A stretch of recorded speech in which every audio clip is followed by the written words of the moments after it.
Penampakan banjir bandang di Sukabumi bak tsunami, hanyutkan puluhan mobil dan hancurkan jembatan lalai. Musibah banjir bandang terjadi di Kabupaten Sukabumi, Jawa Barat, Rabu, 4 Desember 2024, pagi. Sejumlah video musibah banjir bandang pun beredar luas di media sosial. Tampak dalam video yang beredar, derasnya banjir bandang bak tsunami itu membuat sejumlah mobil terseret hanyut dan pemukiman warga pun terendam. Diketahui banjir bandang terjadi lantaran derasnya hujan sehingga membuat Sungai Cikaso meluap.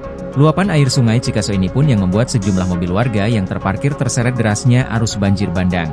Tampak sejumlah mobil milik warga di Kampung Parungseah, Desa Curugluhur, Kecamatan Sagaranten, Kabupaten Sukabumi terseret banjir bandang akibat meluapnya Sungai Cikaso.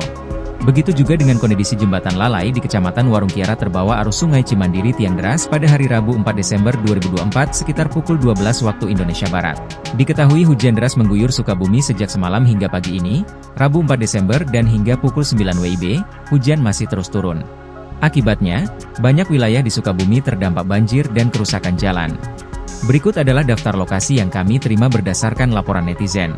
1. Kampung Bojong Haur, Desa Neglasari, Kecamatan Lengkong, Kabupaten Sukabumi. 2. Jalan Pertigaan Nyalindung Sagaranten mengalami kerusakan, anjlok. 3. Langkop, Jalan ke arah Caorai, dekat Jembatan Geuning. 4. Wilayah Purabaya, Kabupaten Sukabumi. 5. Desa Datar Nangka, Sagaranten.